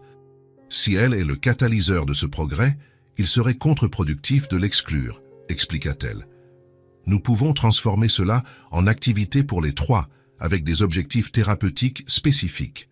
Et c'est ainsi que commença une nouvelle phase dans la guérison des jumelles. 3 fois par semaine, le docteur Lambert menait des séances formelles, avec des exercices spécifiques pour renforcer les muscles faciaux des filles et les aider à articuler les sons qu'elles trouvaient encore difficiles. Les autres jours, Maya continuait ses cours, maintenant enrichis de matériel et de techniques que l'orthophoniste lui enseignait. Maya absorbait tout avec un enthousiasme et un sérieux surprenant pour une si jeune enfant. Elle apprenait des jeux thérapeutiques et les adaptait à sa manière, les transformant en jeux que Chloé et Emma adoraient. « On va chanter la chanson de la grenouille », proposait Maya, puis elle menait un exercice d'étirement des lèvres déguisé en jeu. La grenouille fait comme ça avec la bouche, regardez, et elle étirait ses lèvres en un grand sourire, encourageant les jumelles à l'imiter. Harrison réorganisa complètement sa vie professionnelle pour être présent durant ce processus. Il commença à travailler davantage de la maison, délégua des responsabilités, refusa des voyages. Ses priorités avaient complètement changé. Le soir, il menait lui-même certaines des activités recommandées par le docteur Lambert. Il lisait des histoires à ses filles, faisant des pauses pour qu'elles essaient de compléter des mots connus. Il montrait des cartes avec des images simples, célébrant chaque mot qu'elles parvenaient à prononcer. Le progrès était lent mais constant. Après un mois de thérapie, les jumelles pouvaient déjà dire des mots isolés avec fermeté, sans l'hésitation initiale. « Maya », disait clairement Chloé quand son amie arrivait. « Chante », demandait Emma, quand elle voulait entendre une des chansons que Maya leur avait apprises. « De l'eau », parvenaient-elles toutes deux à demander quand elles avaient des soifs. « Ici », disait-elle, en montrant où elle voulait s'asseoir ou ce qu'elle voulait montrer. Le manoir, autrefois enveloppé d'un silence pesant, commençait à avoir une nouvelle bande-son, des voix d'enfants, des rires, de la musique. Les employés remarquaient le changement, commentant entre eux comment la maison semblait plus vivante, plus légère. Carla, la mère de Maya, était devenue une présence constante non seulement en tant qu'employée, mais comme partie intégrante de ce processus de guérison. Harrison, en signe de gratitude, lui avait offert une augmentation significative et un nouveau poste d'assistante gouvernante, lui permettant de rester plus proche de sa fille et des jumelles. Par une fin d'après-midi tranquille de novembre, Harrison était dans son bureau, révisant quelques documents. Les filles jouaient sur le tapis près de la cheminée, tandis que Maya était allée chercher plus de crayons de couleur dans sa chambre. Était un moment ordinaire, faisant partie de la nouvelle routine qu'ils avaient établie. Soudain, Harrison sentit quelque chose toucher son bras. Il regarda sur le côté et vit Chloé à côté de sa chaise. Elle s'était approchée seule, sans sa sœur, chose rare, et tenait maintenant son bras avec sa petite main. « Papa », dit-elle doucement, le regardant droit dans les yeux. Il n'y avait aucune hésitation dans sa voix. Ça n'était pas un mot isolé dans un jeu ou un exercice. Était un appel. Sa fille l'appelait. Avant qu'Harrison ne puisse réagir, Emma s'approcha aussi, s'arrêtant à côté de sa sœur. « Papa », répéta-t-elle, avec la même clarté, la même intention. Quelque chose se brisa en Harrison à ce moment-là. Toutes les barrières soigneusement construites au fil des ans, toute la rigidité avec laquelle il se protégeait de la douleur, toute la distance émotionnelle, tout s'effondra d'un coup. Il s'agenouilla sur le sol, se mettant à la hauteur de ses filles, et les larmes vinrent sans prévenir. Il n'essaya pas de les cacher. Il n'en avait pas honte. C'étaient les larmes d'un père qui, après des années dans l'obscurité, retrouvait enfin le chemin vers ses filles. Chloé et Emma ne reculèrent pas devant l'émotion de leur père. Au contraire, elles s'approchèrent davantage, chacune posant une petite main sur son visage, touchant ses larmes avec curiosité. « Papa » dirent-elles de nouveau, ensemble cette fois, comme si elles testèrent le mot, savourant son pouvoir. Harrison les serra doucement dans ses bras, sentant leur petit corps se détendre contre le sien, un autre miracle, considérant comment elles évitaient le contact physique auparavant. À ce moment, assis par terre dans son bureau avec ses filles dans les bras, Harrison comprit la véritable ampleur de ce qui se passait. Il ne s'agissait pas seulement pour les filles de retrouver la parole, il s'agissait pour eux tous de retrouver le lien, la famille qu'ils avaient perdue en même temps que Éléonore. Il n'y avait plus de silence au manoir de Bois-Épine. Il y avait des mots, simples, rares, précieux, et ils étaient à tout. L'hiver était arrivé au manoir de Bois-Épine, recouvrant le jardin d'un manteau blanc de neige. Les jeux en plein air avaient laissé place à des activités à l'intérieur, dans la bibliothèque à double hauteur qu'Harrison avait transformée en salle de jeu et de lecture pour les filles. Les séances avec l'orthophoniste continuaient 3 fois par semaine, et les résultats étaient de plus en plus impressionnants. Chloé et Emma progressaient quotidiennement, élargissant leur vocabulaire, gagnant en confiance dans leur communication.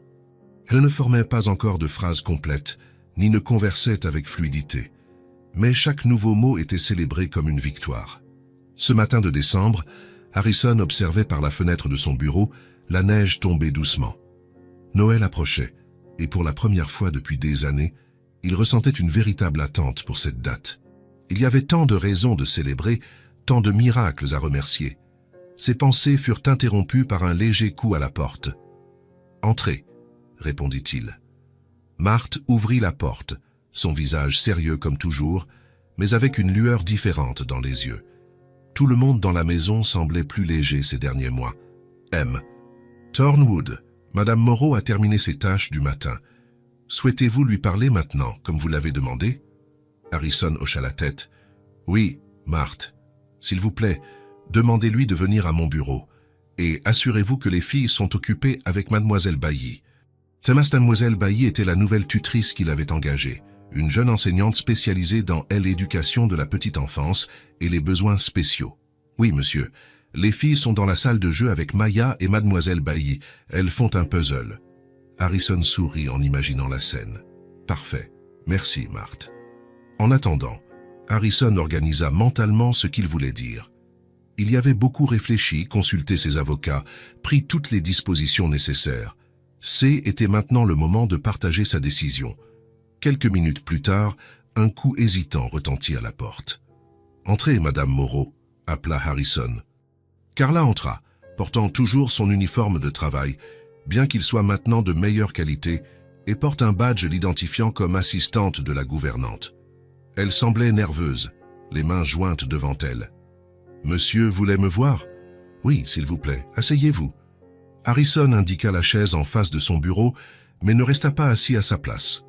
Au lieu de cela, il se leva et contourna le bureau, s'asseyant sur la chaise à côté de celle qu'il avait offerte à Carla. La femme parut surprise par ce geste, qui diminuait la formalité et la distance entre eux. « Madame Moreau. »« Carla, » commença Harrison, utilisant délibérément son prénom. « Je vous ai fait venir car nous devons parler de quelque chose d'important. À propos de Maya. » L'expression de Carla changea immédiatement, passant de la nervosité à l'inquiétude. « Maya? A-t-elle fait quelque chose de mal? Je vous promets que... non, non !» l'interrompit rapidement Harrison. « Au contraire. C'est à propos de ce qu'elle a fait de bien, d'extraordinaire en fait. » Carla se détendit visiblement, mais semblait toujours confuse. « Votre fille, » continua Harrison, choisissant soigneusement ses mots, « a fait quelque chose que personne n'a réussi à faire. Elle a rendu la voix à mes filles et m'a rendu mon rôle de père. » Sa voix se brisa légèrement sur la dernière phrase. Il lui était encore difficile de parler ouvertement de ses émotions, de son propre échec en tant que père dans les années qui ont suivi la mort de Éléonore. Mais il apprenait, tout comme ses filles réapprenaient à parler. M. Thornwood. Maya a simplement... Commença Carla, mais Harrison leva doucement la main, lui demandant de le laisser continuer. « S'il vous plaît, laissez-moi finir. Ce que Maya a fait pour cette famille n'a pas de prix. Les meilleurs spécialistes, les traitements les plus chers, les thérapies les plus avancées. Rien de tout cela n'a réussi ce que votre fille, avec son innocence et sa persévérance, a accompli en quelques mois. » Harrison prit un dossier sur la table et l'ouvrit. À l'intérieur se trouvaient des documents officiels, avec des sceaux et des signatures. « C'est pourquoi j'ai pris une décision. Je vais garantir l'avenir de Maya. Elle, école, les études, tout. C'est le moins que je puisse faire pour tout ce qu'elle a donné. » Il tendit les documents à Carla, qui les prit avec des mains tremblantes. « C'est, » commença-t-elle, regardant les papiers sans bien comprendre. « C'est un fonds en fiducie pour Maya, » expliqua Harrison. « Il couvrira son éducation complète, des meilleures écoles à l'université de son choix, où que ce soit. Il y a aussi une provision pour ses frais de subsistance jusqu'à ses 25 ans, et un compte d'épargne auquel elle pourra accéder à l'âge adulte. » Carla regardait les documents, stupéfaite. La somme mentionnée représentait plus d'argent qu'elle n'aurait pu en gagner en plusieurs vies de travail. « M. Thornwood, je ne peux pas accepter ça. C'est beaucoup trop. »« Ce n'est pas assez, » répondit fermement Harrison. « Rien ne serait suffisant pour remercier ce que Maya a fait. Elle n'a pas seulement aidé mes filles à reparler. Elle nous a tous donné une leçon de patience, sur le fait de croire en l'impossible, sur le pouvoir du lien humain. » Il fit une pause, contrôlant l'émotion qui menaçait de le submerger. « Il y a encore une chose, » continua-t-il. « J'ai parlé avec la directrice de l'école de Bellefeuille. C'est la meilleure école préparatoire de la région. Maya a une place garantie pour la prochaine année scolaire, avec une bourse complète. Et si vous préférez continuer à vivre ici, pour faciliter son transport et maintenir la proximité avec Chloé et Emma, il y a une maison d'amis au fond de la propriété que nous pouvons rénover pour vous. » Carla couvrit sa bouche avec sa main, incapable de contenir son émotion. Des larmes commencèrent à couler sur son visage. « Je ne sais pas quoi dire, » murmura-t-elle, la voix étranglée. « Vous n'avez rien à dire, » répondit gentiment Harrison. « Votre fille a déjà dit tout ce qui devait être dit, en rendant la voix à mes filles. » À ce moment, un petit mouvement à la porte entr'ouverte attira leur attention. Là, regardant par la fente, se tenait Maya, avec ses grands yeux curieux et sa robe jaune préférée, maintenant complétée par un gilet de laine pour l'hiver. « Maya !» s'exclama Carla, en essuyant rapidement ses larmes. « Tu ne devrais pas écouter les conversations des adultes. » Mais Harrison ne semblait pas dérangé. Au contraire, il sourit et fit un geste pour que la fillette entre. « Viens ici, Maya. On parlait de toi. » Maya entra timidement, regardant de sa mère à Harrison. « Tu pleures, maman ?» demanda-t-elle, inquiète. « Ce sont des larmes de joie, mon amour, » répondit Carla, en attirant sa fille près d'elle et en la serrant dans ses bras. Harrison observa la scène, ressentant une étrange paix.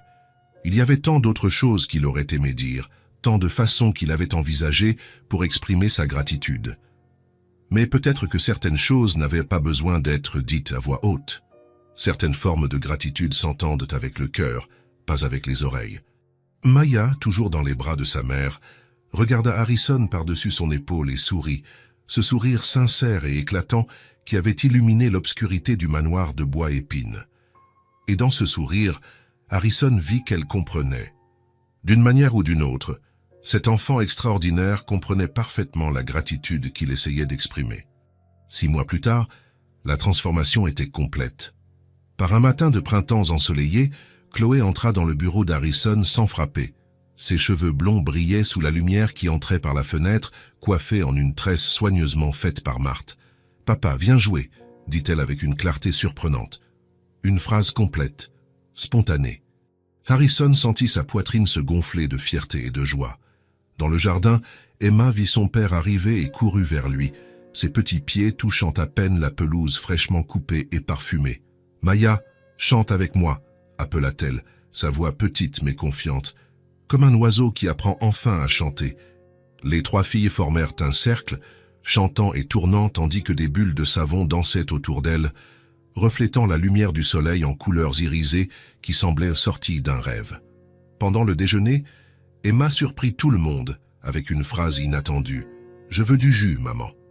Marthe resta immobile, la carafe en cristal à la main. C'était la première fois que l'une d'elles utilisait le mot « maman » depuis la mort d'Éléonore, 3 ans auparavant. « Marthe n'est pas maman », expliqua gentiment Harrison, le cœur serré. « Mais elle peut te donner du jus. »« Je veux du jus, s'il te plaît », corrigea Emma sans hésitation, apprenant rapidement. Plus tard, Harrison prit une décision. Le lendemain, il emmena les filles, Maya et Carla, au parc du souvenir. Un vaste espace vert avec des lacs cristallins où des canards nageaient tranquillement sous un ciel bleu sans nuages. « Regarde les canards !» s'exclama Maya en arrivant, montrant avec enthousiasme les oiseaux qui glissèrent sur l'eau. « Canards !» répétèrent Chloé et Emma à l'unisson, leurs yeux bleus brillant d'excitation, comme si elles voyaient ces animaux pour la première fois de leur vie. Harrison et Carla étendirent une nappe à carreaux rouges et blancs sous un arbre feuillu qui offrait une ombre généreuse. Des paniers de pique-nique furent ouverts, révélant des sandwichs artisanaux, des fruits frais et des jus colorés dans des bouteilles isothermes décorées. « On mange maintenant ?» demanda Emma, regardant avec impatience la nourriture disposée sur la nappe, son estomac gargouillant de faim. « D'abord, on va jouer », suggéra Harrison, surprenant tout le monde, y compris lui-même. Lui, qui avait toujours donné la priorité au travail et aux obligations. Bientôt, il courait dans l'herbe, poursuivant des bulles de savon qui flottaient dans l'air parfumé du printemps. Harrison se joignit à elle, ses chaussures italiennes coûteuses oubliées à côté de la nappe, ses pieds nus sentant l'herbe fraîche et douce. Après beaucoup de jeux, ils revinrent affamés et heureux, les joues rosies par le soleil et la joie. Ils mangèrent en discutant avec animation des canards, des bulles, des fleurs qui s'épanouissaient tout autour en explosions de couleurs vives. Maya donna un flacon de bulles à chaque jumelle. Les 3 remplirent l'air de sphères colorées qui montaient lentement jusqu'à éclater contre le bleu infini du ciel. « Chantez la chanson du papillon », demanda Chloé, criant presque de joie. Elles se mirent à chanter, leurs voix cristallines se mêlant au bruit du parc en une symphonie parfaite d'enfance et de renaissance. « Maintenant, personne ne nous fera taire », s'exclama Maya, en levant les bras au ciel. « Plus jamais », acquiesça Chloé, imitant le geste avec enthousiasme. « Avec papa et Maya », compléta Emma, en se jetant dans les bras de son père avec abandon. Harrison la serra contre lui, sentant son petit corps chaud, entendant sa respiration, son rire, sa voix. Il regarda Carla et leurs regards se croisèrent. Un regard tranquille, de compréhension mutuelle. Il n'y avait plus de patron et d'employé. Juste 2 personnes unies par l'amour pour ses enfants. Le soleil brillait haut, les bulles dansaient dans l'air, et les voix des filles remplissaient l'espace environnant. Une nouvelle famille était née, avec des mots, de la présence et de l'amour. Si cette histoire vous a touché le cœur, abonnez-vous à la chaîne et activez la cloche de notification pour ne pas manquer les prochaines. Laissez un j'aime, car cela aide à recommander cette histoire à davantage de personnes. À la prochaine histoire.